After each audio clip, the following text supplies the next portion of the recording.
नमस्कार मेरे प्यारे बच्चों, आप सभी प्यारे विद्यार्थियों का आर्ट्स की इस नई क्लास में स्वागत है।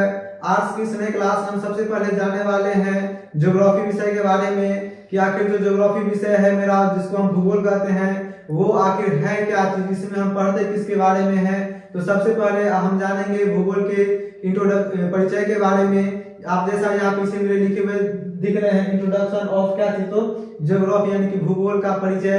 तो सबसे पहले हम भूगोल विषय के बारे में परिचित होंगे और उसके बाद हम इसका क्या करेंगे, तो सिलेबस के अनुसार, अध्याय के अनुसार हम क्या करेंगे, तो अध्ययन करेंगे। ठीक है, तो सबसे पहले हम जानेंगे आखिर भूगोल जो विषय है वो भूगोल विषय होता क्या है। ठीक है, तो भूगोल विषय का परिभाषा दिया गया है, कहा गया भूगोल विषय के बारे में कि भूगोल जो है वह पृथ्वी का क्रमबद्ध अध्ययन है। भूगोल क्या है, तो भूगोल पृथ्वी का क्रमबद्ध अध्ययन है। ठीक ना, भूगोल का परिभाषा क्या है, भूगोल पृथ्वी का क्रमबद्ध अध्ययन है जिसमें लोगों के सांस्कृतिक एवं क्रियाकलापों को क्या किया गया है, तो जोड़ा गया है। ठीक ना, उसे हम क्या कहते हैं, तो भूगोल कहते हैं। भूगोल क्या है, तो पृथ्वी का क्रमबद्ध अध्ययन है जिसमें लोगों के सांस्कृतिक एवं क्रियाकलापों को जोड़ा गया है, उसे क्या कहते हैं, तो भूगोल कहते हैं। और जिस प्रकार से आप जानते हैं कि हर एक वस्तु के निर्माण करने वाले कोई ना कोई निर्माता होते हैं, तो उसी प्रकार से भूगोल को एक विषय के रूप में भूगोल को एक विषय के रूप में स्थापित करने वाले भी कोई बहुत बड़े विद्वान रहे होंगे।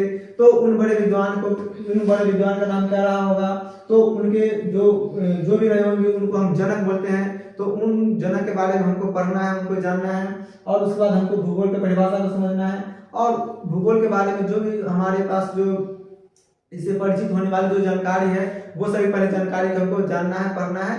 उसके बाद हमें क्या करना है, तो हमें अपने पाठ्यक्रम के अनुसार, चैप्टर के अनुसार हमको आगे अपने सफलता पक्ष में आगे हमको बढ़ना है। ठीक है, तो सबसे पहले हम जानेंगे कि आखिर पढ़ेंगे कि हमारा जो भूगोल विषय है उसकी परिभाषा क्या है। तो हम आपको पहले ही बता चुके हैं भूगोल विषय का परिभाषा की भूगोल जो है, माफ कीजिएगा इसमें हम इसका कलर नहीं बदल पाए। ठीक है, भूगोल जो है इसी में लिख देते हैं। भूगोल जो है, भूगोल पृथ्वी कहने का मतलब क्या, जिस पर आप निवास करते हैं, रहते हैं। ठीक है, भूगोल पृथ्वी का क्रमबद्ध, भूगोल पृथ्वी का क्रमबद्ध अध्ययन है। भूगोल पृथ्वी का क्रमबद्ध अध्ययन है जिसमें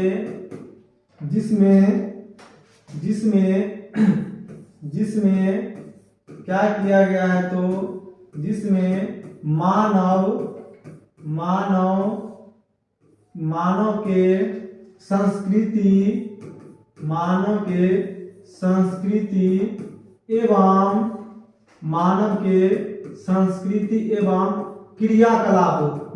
संस्कृति एवं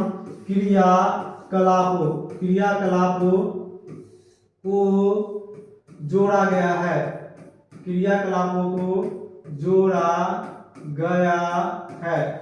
क्रियाकलापों को क्या किया गया है, तो जोड़ा गया है। ठीक है, तो आखिर हम भूगोल कहते किसे हैं, तो आप भूगोल की परिभाषा से क्या चुके, बहुत तरीका से पूर्व परिचित हो चुके हैं कि भूगोल क्या है। तो भूगोल पृथ्वी का क्रमबद्ध अध्ययन है जिसमें मानव के संस्कृति एवं क्रियाकलापों को क्या किया गया है, तो जोड़ा गया है। पृथ्वी का अब इस परिभाषा का मतलब समझिए कि भूगोल को आखिर पृथ्वी का क्रमबद्ध अध्ययन क्यों कहा गया है, क्योंकि हम भूगोल विषय के अंतर्गत पृथ्वी के जो भाग हैं उस भाग को हम क्रमबद्ध तरीके से पढ़ते हैं। अगर हम इंडियन ज्योग्राफी को पढ़ेंगे, भारतीय भूगोल को, तो हम अगर उत्तर से स्टार्ट करेंगे तो उत्तर से होते हुए हम कहाँ आएंगे, तो ये उत्तर या दक्षिण आएंगे, फिर उत्तर से होते हुए हम कहाँ आएंगे, तो पूरब या फिर पश्चिम आएंगे और उसके बाद हम कहाँ आएंगे, तो नीचे दक्षिण की तरफ आएंगे। ठीक है, तो हम एक क्रमबद्ध तरीका से पढ़ेंगे, पहले पहाड़ के बारे में, फिर पठार, फिर मैदान, नदी, झील, तालाब, इसी तरीका से हम जो है ना वह बारी से लगातार एक निश्चित क्रमबद्ध तरीका से पढ़ेंगे। और उसके बाद मानव के जो भी संस्कृति है, ठीक ना, और जो भी मानव के क्रियाकलाप हैं उनका संबंध सीधे कहाँ से जुड़ता है, तो ज्योग्राफी से जुड़ता है, भूगोल से जुड़ता है। मानव संस्कृति का मतलब हुआ पर्व त्योहार का जो कनेक्शन है वो भी मेरा खेती बाड़ी से जुड़ा हुआ है। जैसे ये जो फागुन का जो महीना आता है, ठीक है, फागुन का महीना जाता है, इसमें बहुत सारे फसल का क्या होते हैं तो पकड़ के तैयार होते हैं, तो इसमें लोग उसके उमंग में भी क्या करते हैं तो होली का त्योहार मनाते हैं, ठीक है। और होली जो है वो यूपी बिहार में क्या है तो सबसे अधिक प्रसिद्ध है, उसके मतलब मेरे बिहार में, ठीक है। उसके बाद है क्रियाकलाप। तो मानव का क्रियाकलाप का सीधा सीधा प्रभाव कहाँ तो हमारे भूगोल पर पड़ता है, ठीक है, बिल्कुल पड़ता है, ठीक है। उसके बाद है भूगोल का जो जनक है वह किसे कहा जाता है, तो भूगोल का जनक जो है वह एक बड़े महान वैज्ञानिक का नाम इसमें आता है भूगोल के जनक के रूप में, ठीक है। उनका नाम है एराटोस्थेनीज। ये एराटोस्थेनीज नामक जो वैज्ञानिक हैं, इनको क्या कहा जाता है तो भूगोल का जनक कहा जाता है या फिर पितामह कहा जाता है। क्या कहा जाता है तो भूगोल का जनक या फिर पितामह कहा जाता है, ठीक है। तो भूगोल के बारे में पूर्व परिचित हो गए, भूगोल के बारे में सब कुछ अच्छे से जान गए। अब हमको समझना है जो ये यहाँ पर जो ज्योग्राफी जो शब्द आया है, ये ज्योग्राफी शब्द का मतलब क्या होता है, ठीक है। आखिर जो ये ज्योग्राफी शब्द है, इस ज्योग्राफी शब्द का मतलब क्या होता है, तो यहाँ पर जो मेरे पास जो ज्योग्राफी शब्द है, ज्योग्राफी जिसको बोलते हैं ज्योग्राफी, ज्योग्राफी शब्द का अर्थ, ज्योग्राफी शब्द का अर्थ, तो इस ज्योग्राफी शब्द का अर्थ होता है यानी कि मतलब होता है क्या चीज, तो इसका मतलब होता है पृथ्वी का वर्णन। किसका वर्णन, तो पृथ्वी का वर्णन करना। किसका वर्णन करना, तो पृथ्वी का वर्णन करना। पृथ्वी का वर्णन करने का मतलब क्या होता है, तो पृथ्वी के बारे में संपूर्ण जानकारी को जानना, उसके प्रत्येक जानकारी के बारे में हमको विस्तृत अध्ययन करना, ठीक ना। जैसे कहा जाता है भारतीय राष्ट्रीय आंदोलन में महात्मा गांधी के योगदान की क्या करे तो वर्णन करे, यानी कि उनके बारे में पूरे जानकारी को बताना, वो क्या क्या किया हमारे देश के लिए, हमको जो गुलामी की जो दास्तां है वो कहाँ से निकाल कर हमको कहाँ तक लाए, कैसे आजादी दिलाया, उसके बारे में बताना।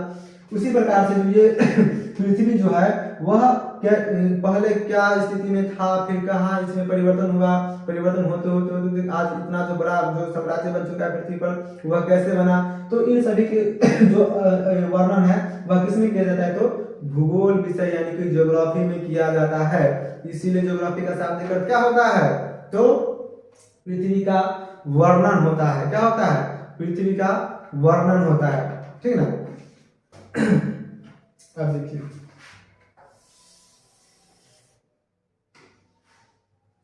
कितना हो गया। उसके बाद जो है